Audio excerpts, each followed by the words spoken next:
Olá, boa noite. É a notícia entrevista hoje Mauro Vieira, o ministro das Relações Exteriores. Ministro, obrigado por nos dar essa entrevista. Obrigado a você por vir e me conceder esse tempo. Nós é que estamos agradecidos. Ministro, o senhor já disse que o Brasil voltou ao mundo. O senhor já falou com 60 chanceleres, né? Um terço quase dos países da ONU, tem 193.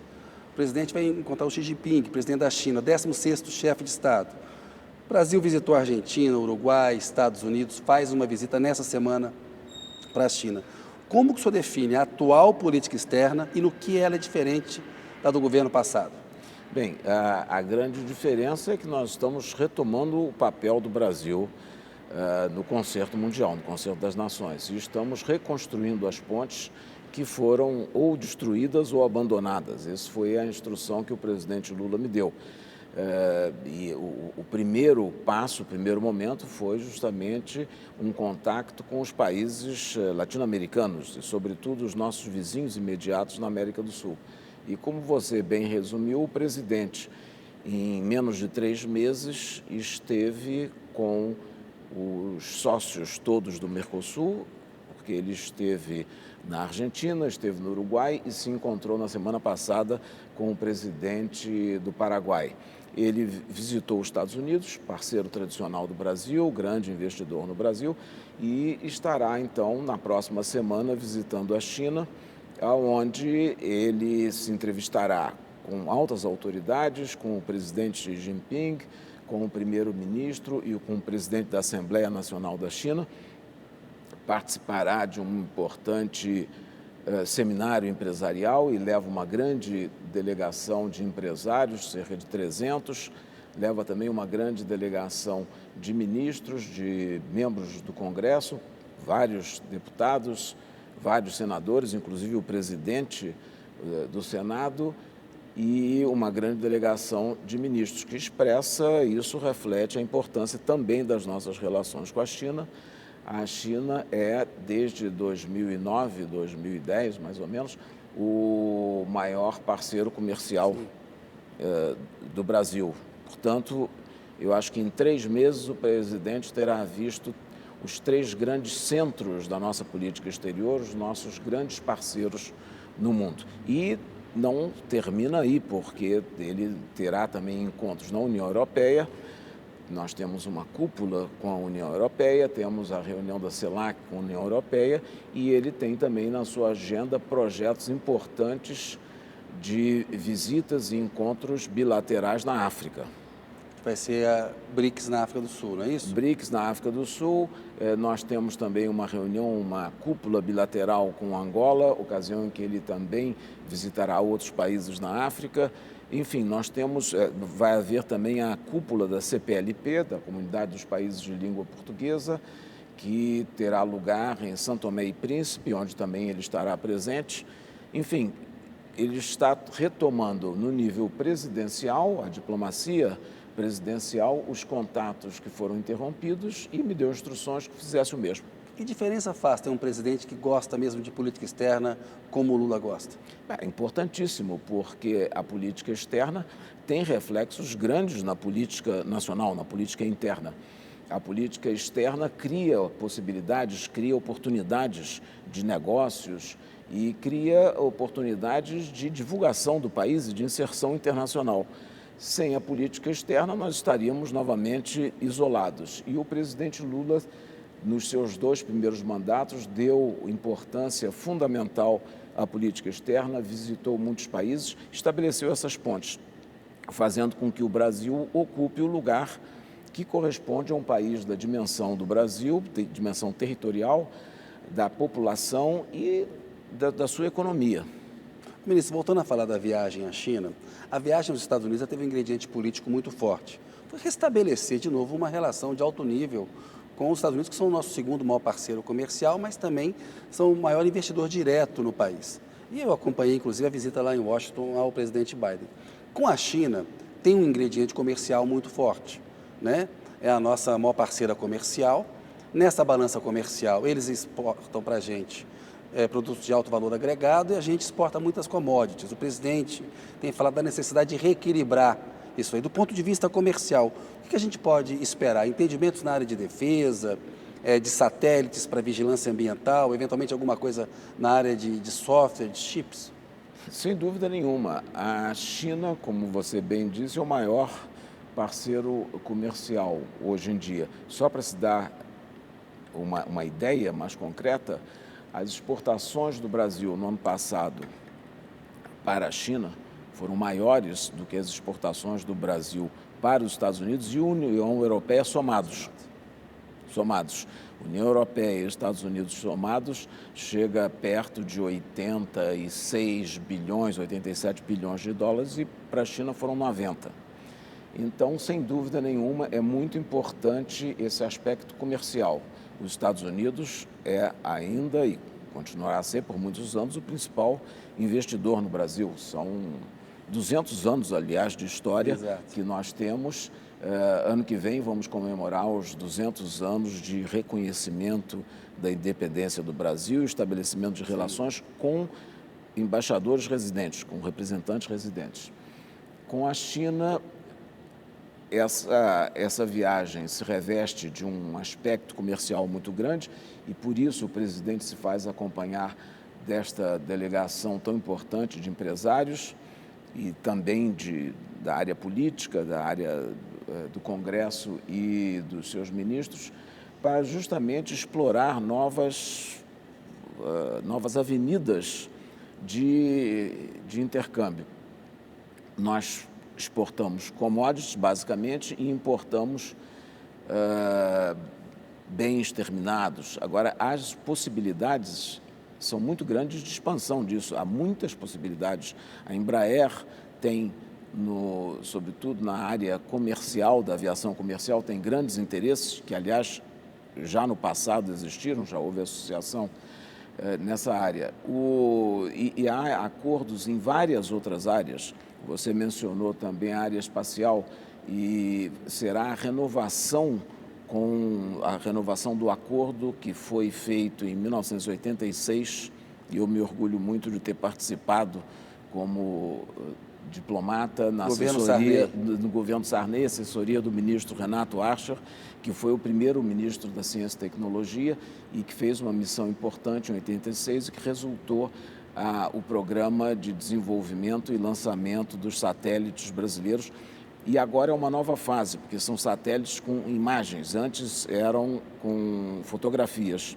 E agora são imagens, é um satélite de observação da Terra que vai permitir, inclusive, um acompanhamento da situação na Amazônia, que é também a questão ambiental e mudança climática, um dos eixos da política interna e externa do presidente Lula. Isso não gera nenhum ruído com os Estados Unidos, porque essa questão dessa cooperação espacial, o Brasil tem também uma tradição em assuntos militares de defesa, tem entendimento com os Estados Unidos. E sempre se fica um pouco, né, embaixador, que o Brasil ele fica numa posição pendular entre Estados Unidos e China como um contraponto, ou seja, o Brasil não quer ter relações preferenciais com um ou com o outro, vai levar em conta os seus interesses em primeiro plano. Essa questão de defesa e aeroespacial não pode ser um ponto de atrito, não? Não, em defesa nós temos cooperação com os Estados Unidos de longa data, inclusive temos equipamentos das Forças Armadas comprados nos Estados Unidos e há um grande entendimento, uma grande cooperação. Não acho que haja que isso crie qualquer tipo de dificuldade ou constrangimento. São satélites de observação da Terra que é do interesse dos Estados Unidos e todos os países do mundo que haja mecanismos, que haja instrumentos que nos possibilitem examinar e acompanhar tudo que acontece na região amazônica e tudo que acontece não só em meio ambiente, mas a observação leva em conta e o satélite cria instrumentos para, inclusive, se acompanhar questões de contrabando, de tráfico de drogas. Toda a movimentação na região amazônica vai ser acompanhada por esses satélites, que é do interesse de todos, não só do Brasil, mas de todos os países da região e do mundo. Ministro, quando o Olaf Scholz veio aqui, o chanceler alemão, o presidente Lula falou da necessidade de um grupo de países neutros na guerra, em relação à guerra da Ucrânia, tentarem mediar um fim do conflito, né? E falou que a China precisava entrar em campo. A gente acabou de ver uma visita do presidente chinês, Xi Jinping, ao Vladimir Putin nessa semana. O senhor tem algumas informações sobre esse encontro e no que ele ajuda nessa proposta do presidente Lula de viabilizar esse grupo? Olha, o presidente Lula tem dito que ele ouve falar muito de guerra e pouco de paz. E ele não apresentou nenhum plano completo, acabado, estruturado. Ele diz que precisa ser criado um ambiente em que as partes possam sentar e falar e buscar a paz, uma solução. E para isso precisa países que possam falar com os dois lados. Eu reputo de grande importância essa visita que o presidente Xi Jinping fez à Rússia nesses dias, porque ele tem possibilidade, evidentemente, de dialogar, de conversar com o presidente Putin, coisa que faz também com todos os outros líderes mundiais. Eu tenho certeza de que ele relatará os resultados dessa missão dele à Rússia e não tenho dúvidas que o presidente Lula está pronto... Vai conversar sobre isso, né? Não só para conversar, mas como acompanhar o presidente Xi Jinping em qualquer iniciativa que envolva países que sejam vocacionados à paz e que queiram promover um entendimento entre as partes para pôr fim a esse conflito. Podemos ter um passo seguinte nessa visita a Pequim, eventualmente a formação do próprio grupo? Temos que escutar um pouco, saber quais são os resultados desse primeiro encontro. Em diplomacia, você sabe, as coisas são feitas com tempo, devagar, não são medidas que se possa tomar e anunciar instantaneamente. E tudo tem um sentido, um símbolo, um significado. Eu tenho certeza que, se houver espaço, poderíamos começar a conversar junto com outros países. A China, é indispensável que esteja a China, é indispensável que esteja os Estados Unidos, a União Europeia e vários outros países que podem contribuir para um diálogo em torno da paz. O presidente Lula conversou com o Volodymyr Zelensky, o presidente da Ucrânia. Está no roteiro do senhor e do presidente Lula uma conversa também com o Vladimir Putin, ou seja, para mediar, conversar com os dois lados do conflito? O presidente, inclusive, já falou com o presidente Putin. Isso foi no ano passado, né? Exatamente, mas conversaram, foi antes da posse, na condição de presidente eleito, mas conversaram e tenho certeza, ele está aberto a todos os contatos que forem necessários.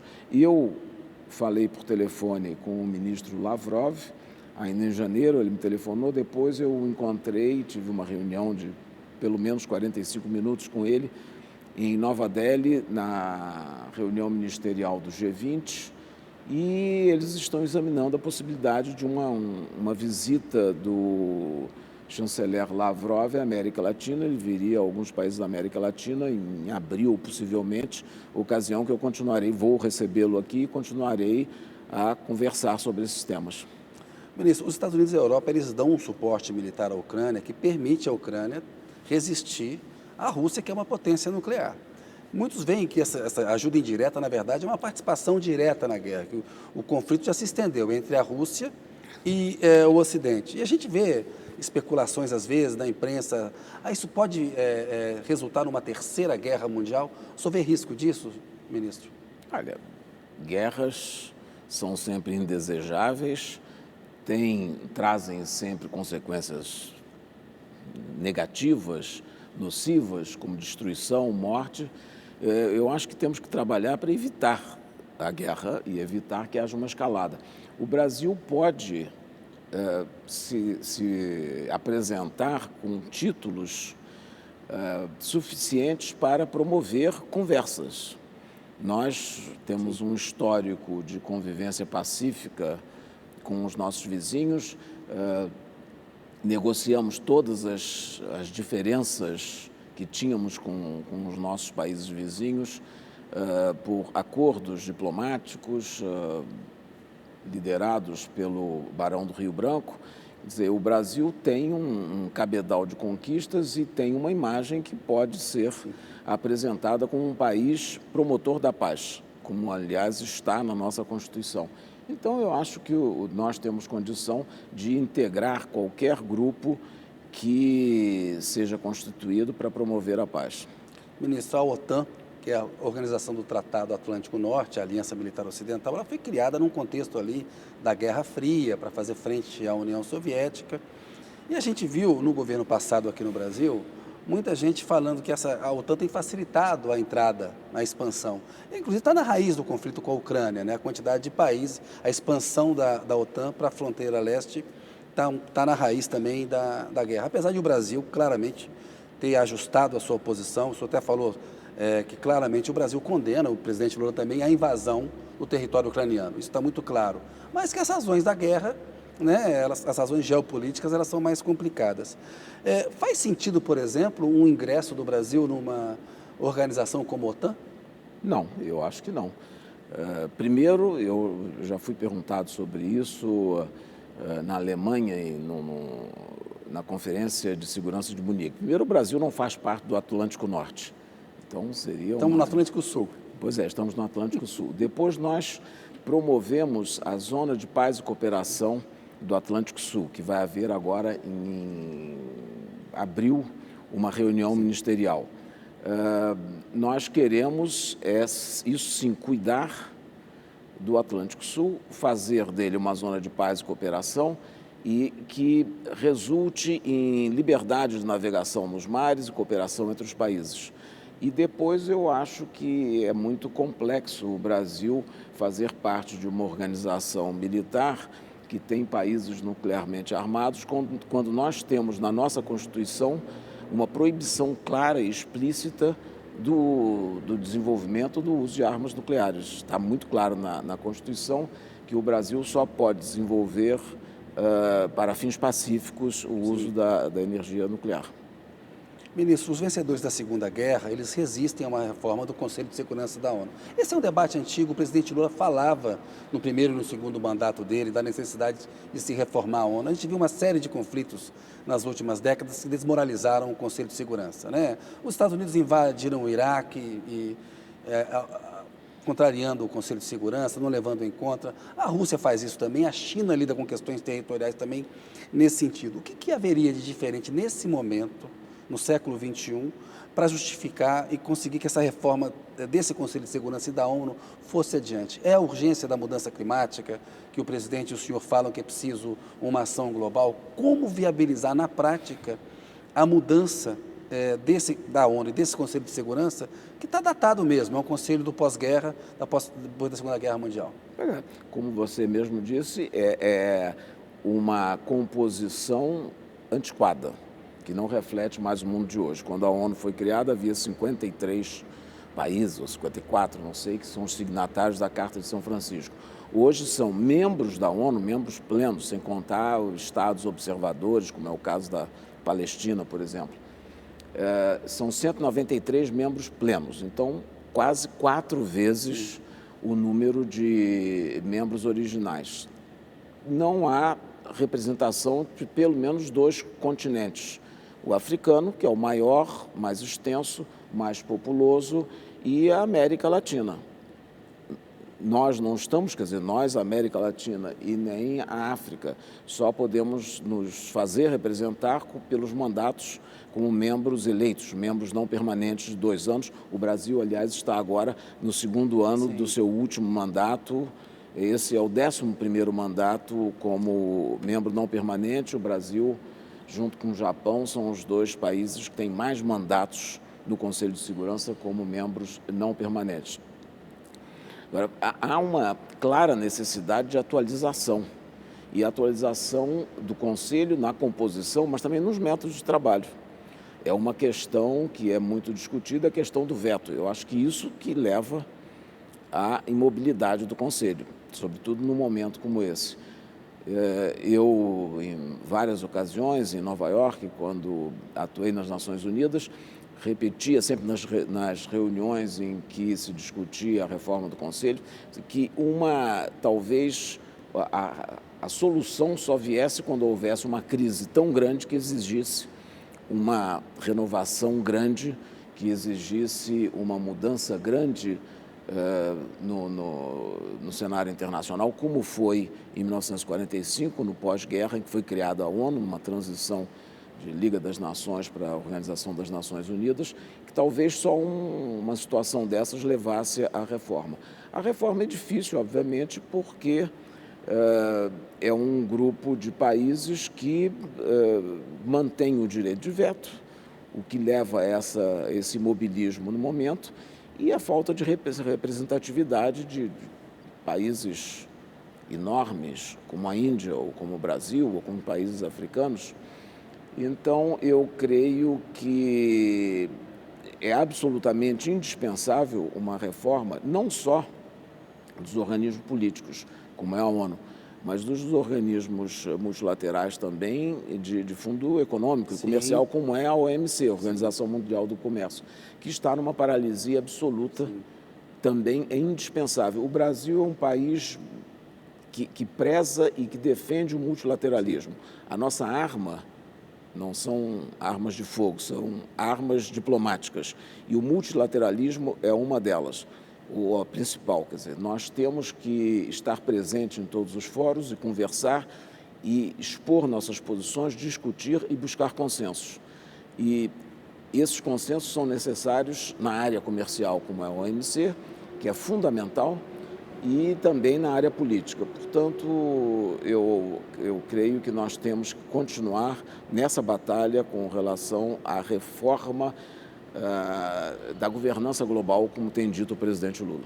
A questão do eixo ambiental na política externa está muito mais clara agora, nesse terceiro mandato do Lula, do que teve nos 2 mandatos anteriores dele, do próprio mandato da Dilma. Eu queria que o senhor falasse um pouco sobre a importância para um país como o Brasil, que tem uma potência ambiental, de ter esse eixo ambiental na política externa, que muitas vezes a gente só fala questão comercial em primeiro plano, ou uma questão mais política. Falar um pouco desse eixo ambiental, por que ele se fortaleceu tanto na política externa brasileira? Olha, o eixo ambiental é fundamental e foi deixado muito claro pelo presidente Lula, ainda como presidente eleito, quando ele foi à reunião em Sharm el-Sheikh da COP, da última COP. E lá ele fez um discurso muito importante, onde estão lá as bases da política ambiental. Reunião na qual o senhor foi convidado para ser ministro, não é isso? Exatamente. O presidente me convidou para ir à COP e eu estive lá a título pessoal. E, quando conversei com ele, ele me convidou, com muita honra para mim. E eu estive lá e o acompanhei, vi esse discurso dele, o interesse que despertou, o número de pessoas que foram assistir o discurso. E é curioso, uma coisa que é interessante chamar a atenção, ele não fazia parte da delegação brasileira, que havia uma delegação oficial que já tinha estado.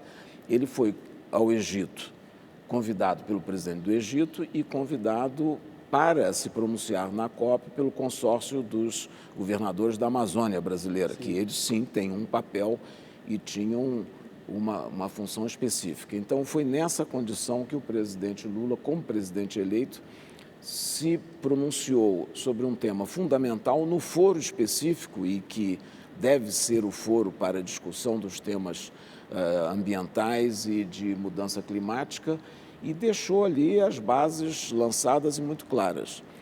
Isso é importantíssimo, porque há uma consciência hoje em dia muito grande no mundo sobre a necessidade de uma política que cuide do meio ambiente, que lute contra a mudança climática. E é uma área que torna o Brasil mais forte, né? Exatamente. E que o Brasil sempre teve uma atuação...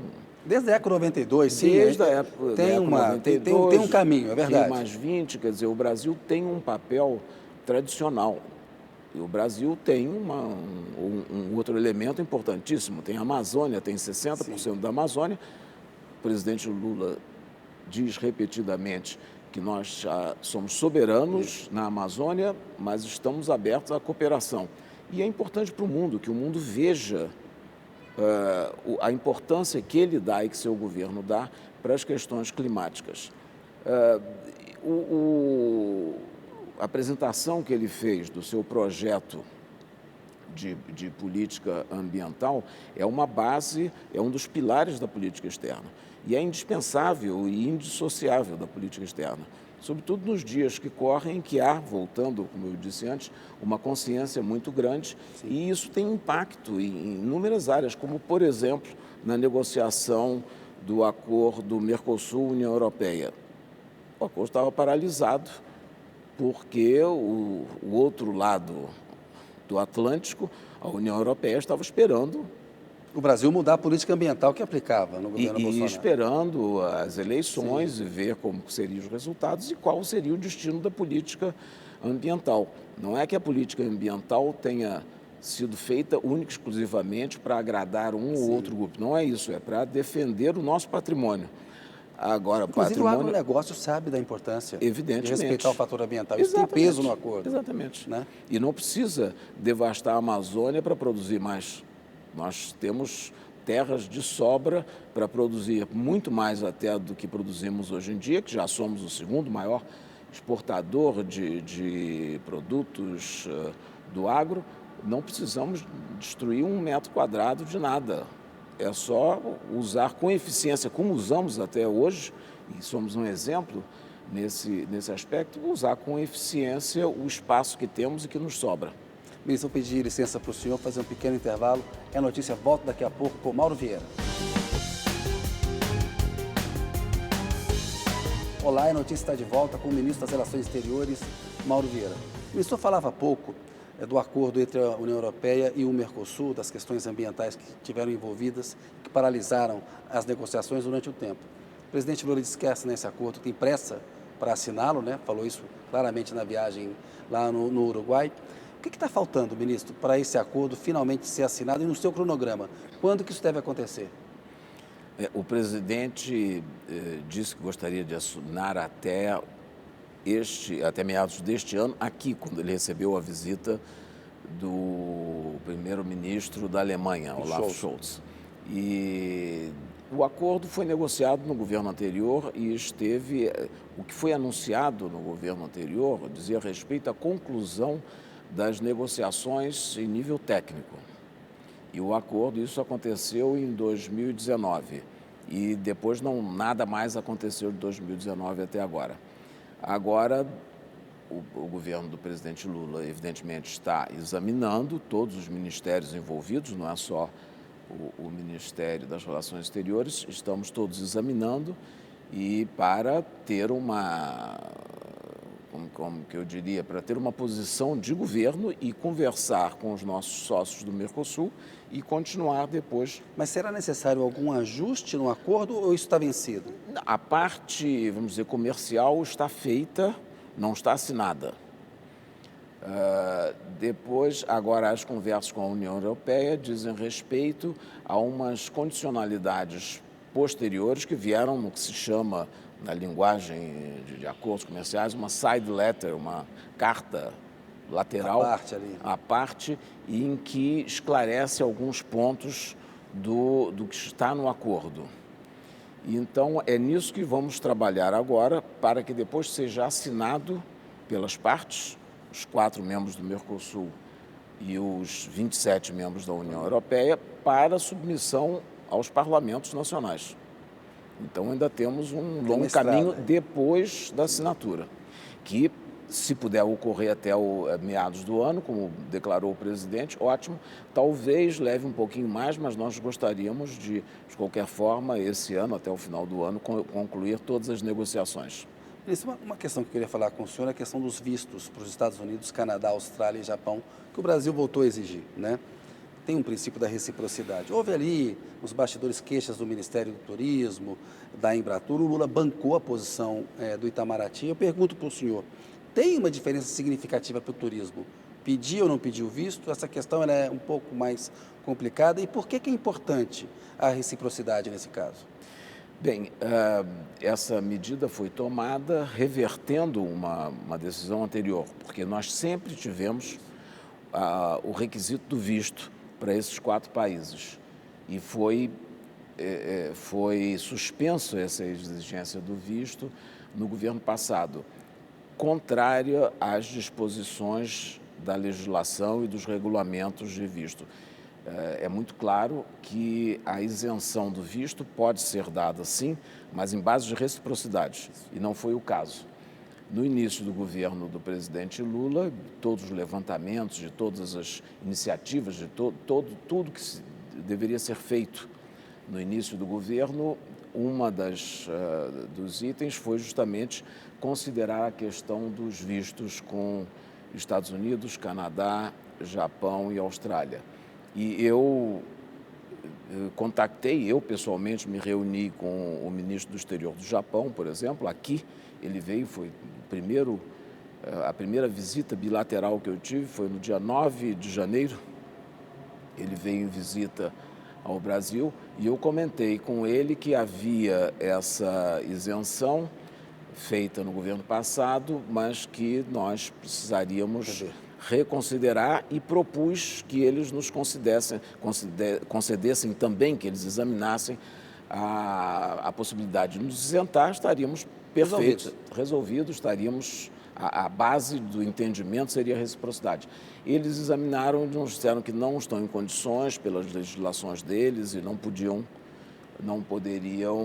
nos conceder a isenção. Eu disse que nós íamos, então, tomar todas as medidas necessárias para impor, inclusive dando um prazo largo. Só entrará em vigor no dia 1º de novembro, se não me engano. Nós demos, da comunicação, demos 6 meses de tempo para haver adaptação, e é preciso deixar muito claro, primeiro, que todas essas medidas foram tomadas após avaliação séria, criteriosa e cuidadosa internamente e com os outros órgãos.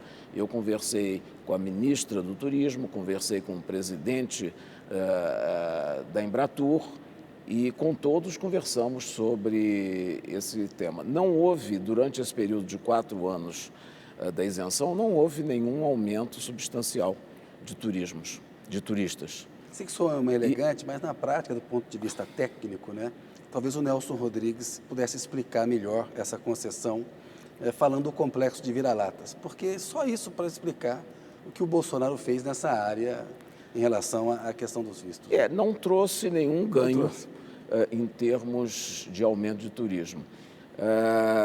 E, inclusive, esses 4 países representam 8% do total dos turistas que vêm ao Brasil. Também é um número reduzido.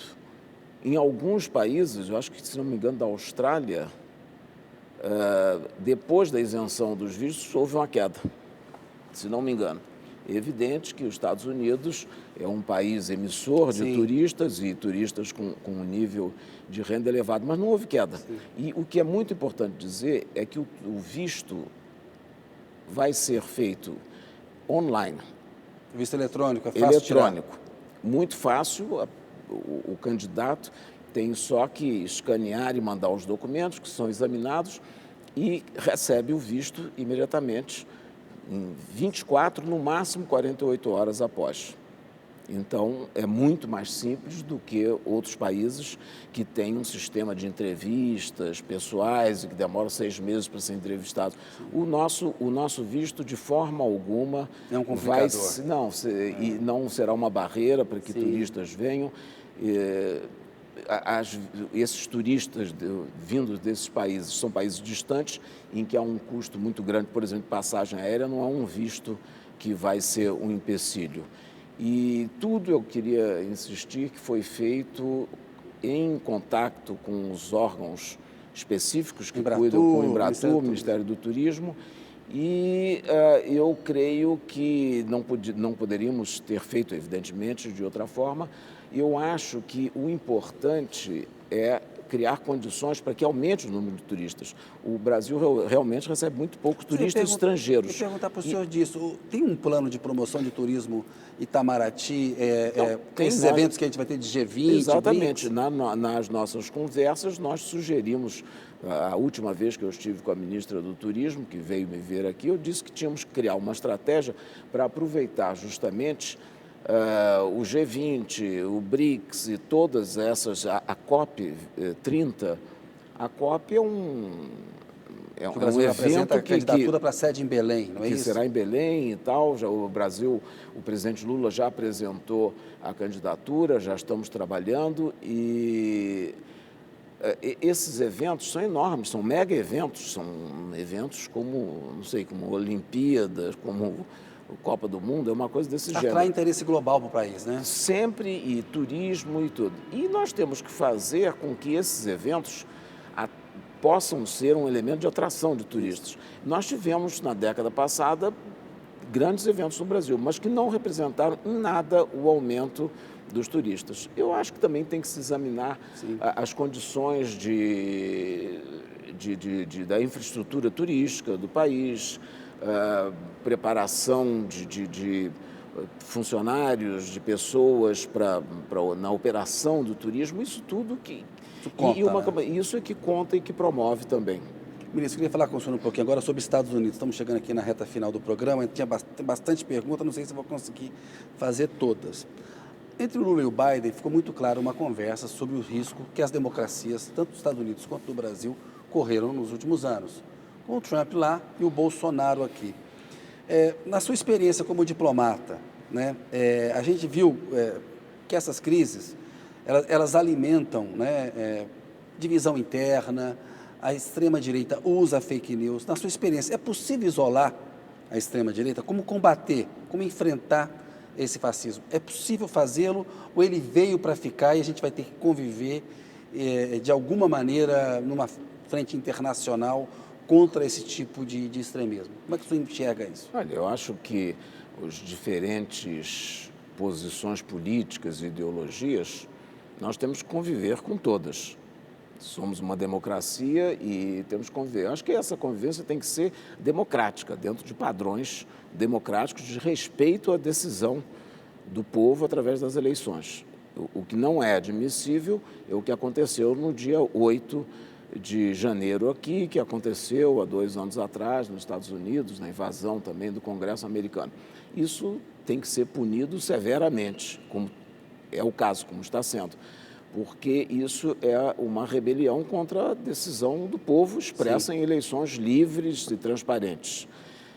E a convivência tem que ser, evidentemente, democrática, tem que ser uma convivência em que as ideias sejam discutidas, mas de forma civilizada. Não ficou mais difícil ser diplomata? Porque a gente tem assim, demonização da política, redes sociais que resistem a uma regulamentação, e o algoritmo ele estimula a notícia falsa, porque ela tem mau engajamento. O senhor e o Lula têm falado da necessidade de uma regulamentação global que um país sozinho não faz. Ficou mais difícil ser diplomata diante desse cenário, não? Olha, é mais desafiador, porque o mundo mudou muito. De 8 anos atrás, quando eu fui ministro do Exterior da presidenta Dilma, o mundo mudou muito, o Brasil mudou muito e a velocidade da comunicação é um desafio à parte, é um desafio adicional. Hoje em dia não se pode passar nem 24 horas sem reagir a diferentes acontecimentos, eventos que demandam imediatamente uma reação. E quando essa reação não vem automaticamente, não vem muito rápido, é cobrada pela imprensa, também pela imprensa sólida, verdadeira, mas também é cobrada por redes de fake news. Então, isso realmente, eu não digo que é mais difícil, é um desafio a mais e exige mais esforço, exige mais concentração para produzir, para fazer uma entrega do nosso trabalho. Mas eu queria falar um pouquinho da liderança que o Brasil tem na América Latina. E muitas vezes houve uma crítica, o Brasil ele trata diferente os ditadores amigos e os ditadores inimigos. A gente sabe que um país tem que ter relação entre os estados, né? Não são relações pessoais. Na viagem aos Estados Unidos, queria que o Lula tratou com o Biden do fim do embargo a Cuba, porque no governo Obama houve uma distensão. É possível recuperar o que se conquistou na época do Obama? Também o papel em relação à Venezuela. O Brasil já uma vez editou um grupo de amigos. Podemos reeditar um grupo de amigos para tratar da questão na Venezuela e a Nicarágua, como que o senhor acha que deve ser tratado? Houve uma crítica de que o Brasil, de alguma maneira, não faz uma condenação clara aos ataques aos direitos humanos na Nicarágua. Esses 3 países, por gentileza. Olha, eu acho que não existe essa classificação de países mais amigos, mais ditatoriais ou menos ditatoriais. O Brasil teve uma posição muito clara com relação à Nicarágua, recentemente, no Conselho de Direitos Humanos, e com relação à Venezuela também. Isso não impede que se fale, que se converse, Anteriormente, no segundo mandato, final do segundo mandato do presidente Lula e no mandato da presidente Dilma, houve o grupo de amigos da Venezuela, em que o Brasil participou ativamente. Posteriormente, no segundo mandato da presidenta Dilma, teve a Troika da Unasul, que eu, inclusive, participei, que eram os ministros exteriores do Equador, da Colômbia e do Brasil. E viajamos muitas vezes, tivemos reuniões com todos os níveis do governo venezuelano, a começar pelo presidente, nos encontrávamos sempre com o presidente na chegada e como último ato também, e víamos todos os funcionários em todos os níveis, nos reuníamos também com a oposição, e isso um trabalho longo que demorou mais de um ano, mas que levou à fixação de datas para as eleições legislativas que ocorreram.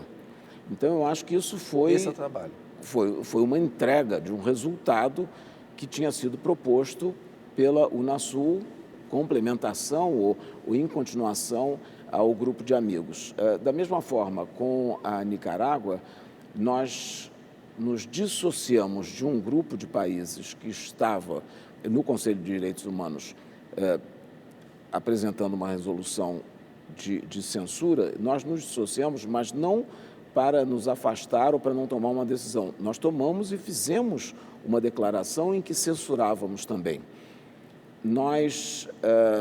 Essa foi a primeira vez que se deu essa possibilidade, que houve essa situação de uma reunião sobre a Nicarágua no atual mandato do presidente Lula. E nós queríamos, e fizemos isso, deixar claro a nossa posição e não ir num grupo de outros países. Nós queríamos dizer o que nós achávamos sobre a situação. E evitar, porque aí também achávamos que havia assim, ameaças um pouco disfarçadas de sanções, por exemplo, coisa que nós não aceitamos, sanções unilaterais. As sanções têm que ser multilaterais, adotadas pelo Conselho de Segurança das Nações Unidas. E esse é o caso. E com relação a Cuba, exatamente a mesma coisa. Nós sempre... Até 2019, nós sempre votávamos a favor de uma resolução que condenava o bloqueio a Cuba. De 2019 até o ano passado, mudamos de posição no governo anterior, passamos a votar contra essa resolução. Não teve muita repercussão aqui no Brasil, não se falou muito disso, mas é uma coisa em que... Contraria a nossa diplomacia, a nossa história. Só 3 países, a ONU tem 193. 190 condenaram, 3 não condenaram. Então, eu acho que era um isolamento óbvio, não precisa nem dizer quem eram os outros. Ministro, chegamos aqui no final, tem um pinga-fogo, eu pediria que você respondesse em uma ou duas palavras. Getúlio Vargas. Um presidente que levou o Brasil a grandes transformações. Juscelino Kubitschek. Grande modernizador do Brasil, construiu essa cidade. Ditadura militar de 64. Tempos terríveis, para esquecer. Boa. Tancredo Neves. Um grande brasileiro, foi um símbolo que frustrou o país naquele momento. José Sarney. Foi um presidente que se desempenhou muitíssimo bem e a história vai lhe dar um papel muito importante nessa transição que houve da ditadura à democracia. Fernando Collor de Mello. Foi um presidente que chegou com grandes expectativas e que também frustrou, acho que, o seu eleitorado. Itamar Franco. Foi um presidente que teve um papel também muito difícil de construir essa ponte entre, depois do impeachment do presidente Collor e a eleição do presidente Fernando Henrique, candidato dele, quer dizer, foi vitorioso nisso. Fernando Henrique Cardoso. Foi um grande presidente também, um grande intelectual, respeitado no mundo inteiro, que ajudou muito a imagem do Brasil. Dilma Rousseff. Grande personalidade, grande presidenta, tive grande honra de ser ministro dela, fui o último ministro durante um pouco menos de 2 anos e continuamos muito amigos. Michel Temer.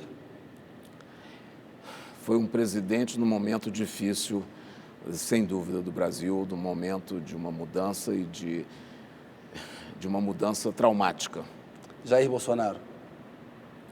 Eu estive ausente todos os 4 anos, não vi. Lula. Eu acho que é um maior líder brasileiro, é um grande presidente, o único brasileiro a ter 3 mandatos. Tenho certeza que será tão exitoso nesse como foi nos 2 anteriores. Mauro Vieira. Só Mauro. Só Mauro. Ministro, muito obrigado pela entrevista. Boa noite para o senhor. Boa sorte no trabalho aí. Boa viagem para a China. É Notícia fica por aqui. A gente volta na semana que vem. Muito boa noite. Obrigado pela sua audiência.